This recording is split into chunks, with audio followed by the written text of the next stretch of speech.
Edgar Allan Poe escreveu um poema chamado The Raven, que ficou traduzido no Brasil como O Corvo.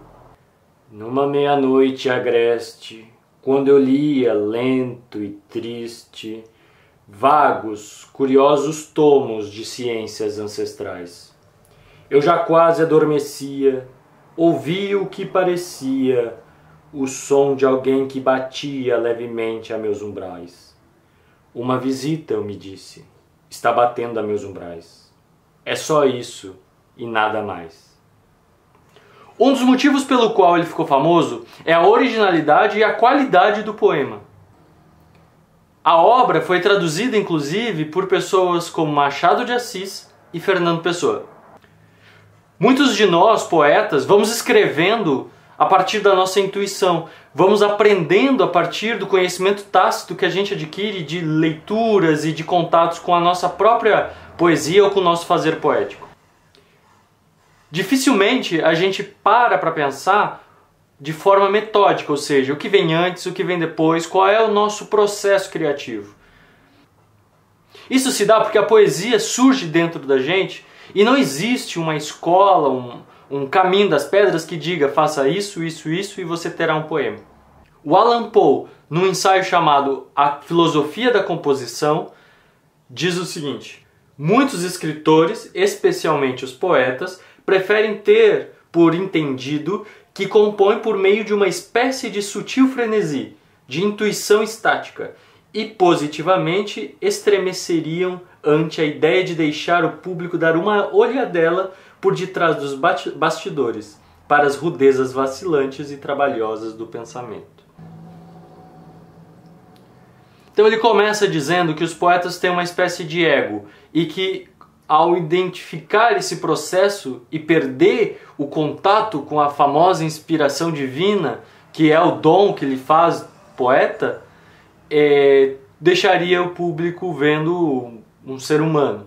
Então essa quebra é muito egóica, está extremamente relacionada ao ego. Mas aí, para quebrar isso, ele dá o passo para frente e diz: eu vou aqui mostrar como que eu criei o Corvo, como que eu criei o poema O Corvo. Ah, que bem disso me lembro, era no frio dezembro, e o fogo, morrendo negro, urdia sombras desiguais. Como eu queria a madrugada, toda noite aos livros dada, para esquecer, em vão, a amada, hoje entre as hostes celestiais.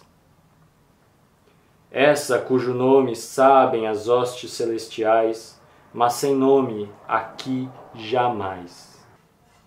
E aí ele fala sobre a reconstrução do poema que ele vai fazer aqui, a fim de mostrar o passo a passo da sua criação. Primeira coisa que ele diz assim: posto que o interesse dessa análise ou reconstrução, que tenho considerado como um desideratum, ou seja, que é desideratum é um desejo, é uma vontade dele, então, posto que é de interesse dele, é inteiramente independente de qualquer interesse real ou imaginário na coisa analisada. Não poderei ser censurado, se revela aqui o modus operandi, né, a forma que funciona, utilizado para construir uma de minhas obras. Escolhi o Corvo por ser esta a mais conhecida de todas. Meu propósito consiste em demonstrar que nenhum ponto da composição pode ser atribuído à intuição ou à sorte, e que aquela avançou até seu término, passo a passo, com a mesma exatidão e lógica rigorosa de um problema matemático. Então é uma ideia já interessante, de que ele pensou como se fosse um problema matemático, algo que traz uma sutileza, uma subjetividade humana. Interessante. A primeira coisa que ele pensou foi quanto à extensão. E aqui ele fala umas coisas interessantes. A primeira pergunta é: o que eu ganho com um poema longo? Bom, ele logo já responde dizendo que não tem muitos motivos para escrever um poema longo. Inclusive, ele usa o exemplo do Paraíso Perdido do John Milton, que seria não um poema longo, mas sim uma sucessão de pequenos poemas intercalados por prosa. Então, quando ele fica muito longo, é possível manter a poética por muito tempo. E aí ele diz que se for para fazer um poema longo, que o tamanho do poema seja algo pensado e proposital e corrobore com a obra. Ou seja, tenha um objetivo do porquê fazer ela longa. E aí ele se colocou um limite, que todo poeta acaba se colocando algum limite, mas isso é uma discussão para um outro vídeo, mas ele se colocou um limite de 100 versos e acabou com um poema de 108 versos, mas girou ali em torno da casa dos 100 versos, que foi o que ele se propôs. A treva enorme fitando, fiquei perdido receando, dúbio e tais sonhos sonhando, que os ninguém sonhou iguais. Mas a noite era infinita, a paz profunda e maldita. A única palavra dita foi um nome cheio de ais. Eu disse o nome dela, e o eco disse aos meus ais. Isso só, e nada mais. Depois de pensar na extensão, quão grande deveria ser o poema, ele pensou qual o efeito que o poema deveria gerar. E aí ele fala sobre que poemas, em geral, na concepção dele, do que ele tinha vivido até então, estão muito relacionados à beleza, a sensação de beleza, que é aquela sensação de encanto. Dado então que ele já tem um poema de mais ou menos 100 versos, que já escolheu que vai ter que ter um efeito de encantamento, de beleza, então ele fala que para chegar nesse encantamento da beleza, a forma mais propícia é através da melancolia, e segundo ele, a melancolia é a mais alta forma para se chegar nessa beleza. E aí ele chega então num outro ponto, que é o efeito artístico. Então ele já tem o tom, ele vai seguir um tom melancólico para se chegar nessa beleza, mas ele precisa de um efeito artístico, um artifício artístico. E ele acha que o refrão, em que todo o poema deve girar em torno de um refrão, seria a melhor opção.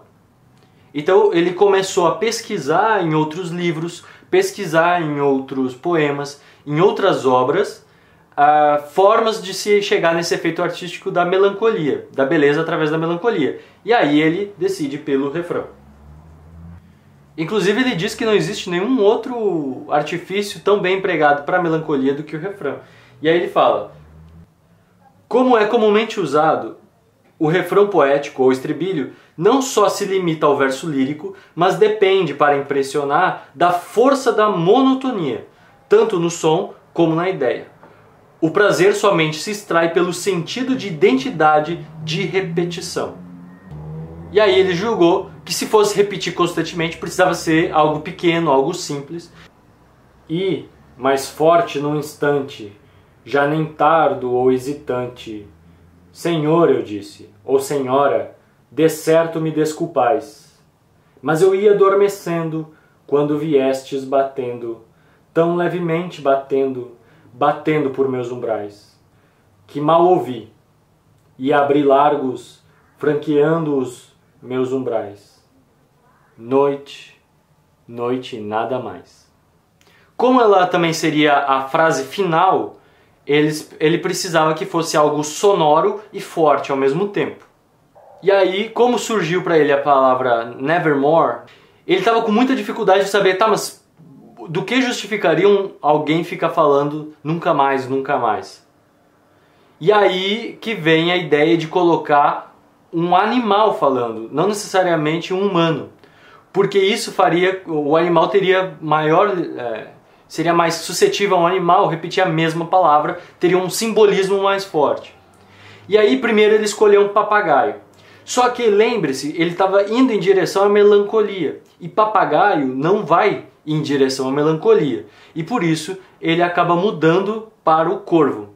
O corvo surge porque ele precisava estar alinhado com a definição anterior de melancolia. Então, ele já tinha decidido que seriam 100 versos, que teria o tom melancólico, que despertaria a beleza, que seria um corvo repetindo nunca mais.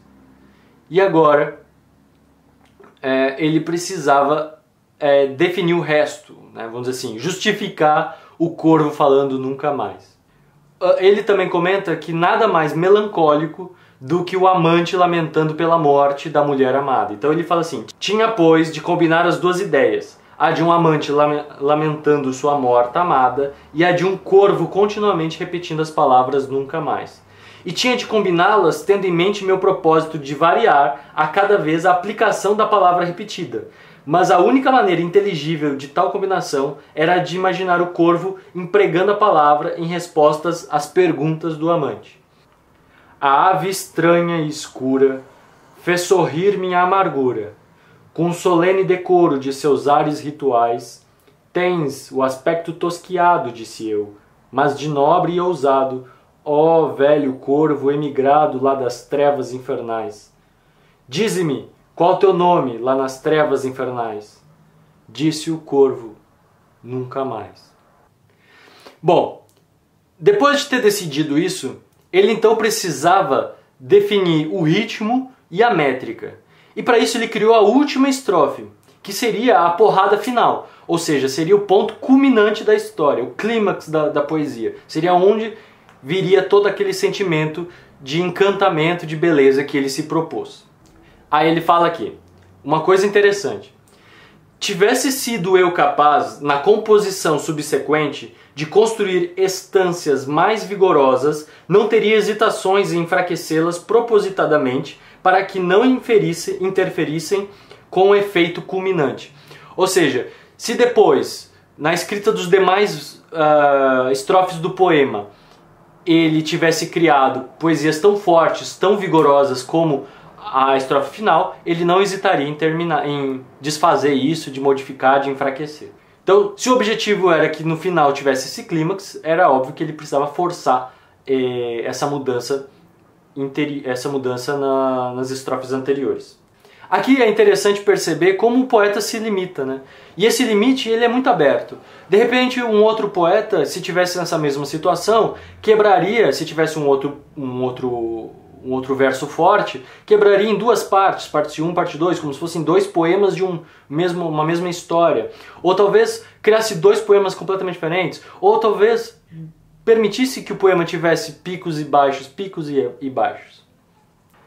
Pasmei de ouvir este raro pássaro falar tão claro, ainda que pouco sentido tivessem palavras tais. Mas deve ser concedido que ninguém terá havido que uma ave tenha tido pousada nos meus umbrais. A ave, ou bicho sobre o busto que há por sobre os seus umbrais, com um nome nunca mais. E aí ele fala que sobre a métrica e o ritmo não tem muita originalidade ali. Mas ele faz um comentário bem interessante que eu queria trazer para o canal. A verdade é que a originalidade, a não ser em espíritos de força muito comum, de modo algum é uma questão, como muitos supõem, de impulso ou de intuição. Para ser encontrada, ela em geral tem de ser procurada trabalhosamente. E, embora seja um mérito positivo da mais alta classe, seu alcance da originalidade requer menos invenção que negação. Ou seja, para se chegar na originalidade, está mais num processo de selecionar aquilo que é interessante do que realmente criar algo do zero. Mas enfim, temos o amante perguntando, temos o corvo respondendo, temos a última estrofe. Mas ele ainda precisava ambientar num local. E para achar esse local, ele pensou que nada mais justo do que ser um local onde onde a amante e o amado que lamenta a morte da amante tivessem passado bons momentos e momentos íntimos. Então ele escolhe o quarto. E a partir disso ele desenrolou toda a história. E aí eu vou ler aqui alguns trechos em que ele comenta algumas observações durante o poema que eu acho que fazem grande diferença. A ideia de fazer o amante supor, em primeiro lugar, que o tatalar das asas da ave contra o postigo é um batido à porta, originou-se de um desejo de aumentar, pela prolongação, a curiosidade do leitor e de um desejo de admitir o efeito casual surgido do fato de o amante abrir a porta, achar tudo escuro e depois aceitar a semi-fantasia de que fora o espírito de sua amada que batera na porta. Fiz a noite tempestuosa, primeiro para explicar por que o corvo procurava entrar, e em segundo lugar, para efeitos de contraste com a serenidade física que reinava dentro do quarto. Interessante, né? Fiz o pássaro pousar no busto de Minerva, também para o efeito de contraste entre o mármore, que é claro, e a plumagem, que é escura do corvo. Pelo meio do poema, também aproveitei-me de força do contraste, tendo em vista aprofundar a impressão derradeira. Por exemplo, um ar do fantástico aproxima-se o mais possível do burlesco, é dada a entrada do corvo. Ele entra em tumulto a esvoaçar. Aí, depois disso, ele ainda explica mais alguns outros pormenores, algumas outras partes do poema, mas vale ler o texto na íntegra, que eu vou deixar aqui na descrição para vocês acompanharem. Que esse grito nos aparte, ave ou diabo. Eu disse, parte. Torna a noite e a tempestade. Torna as trevas infernais. Não deixes pena que ateste a mentira que disseste. Minha solidão me reste. Tira-te de meus umbrais. Tira o vulto de meu peito e a sombra de meus umbrais. Disse o corvo, nunca mais. E o corvo, na noite infinda, está ainda, no alvo busto de Atena que há por sobre os meus umbrais. Seu olhar tem a medonha cor de um demônio que sonha, e a luz lança-lhe a tristonha sombra no chão, a mais e mais. Libertar-se-á nunca mais. O que eu queria trazer com esse vídeo é mostrar que existe sim algumas vantagens em ter processos e que os grandes poetas também têm esses processos. Nós não precisamos ficar refém da intuição e que a nossa obra não vai ser menor ou menos apreciada ao descobrirem que existe uma intenção proposital por trás dos nossos versos.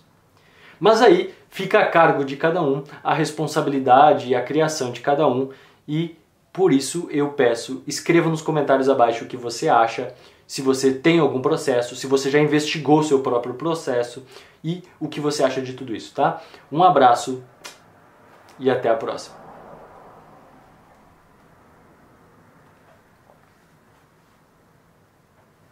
Se você gostou do vídeo, inscreva-se no canal. Conheça também a newsletter mensal do Curto Poema. Todo mês, vídeos, entrevistas, matérias interessantes, recomendações de obras e autores e muitos outros conteúdos produzidos ou selecionados por mim. Veja as edições anteriores e inscreva-se através dos links presentes na descrição desse vídeo. Um abraço e até a próxima.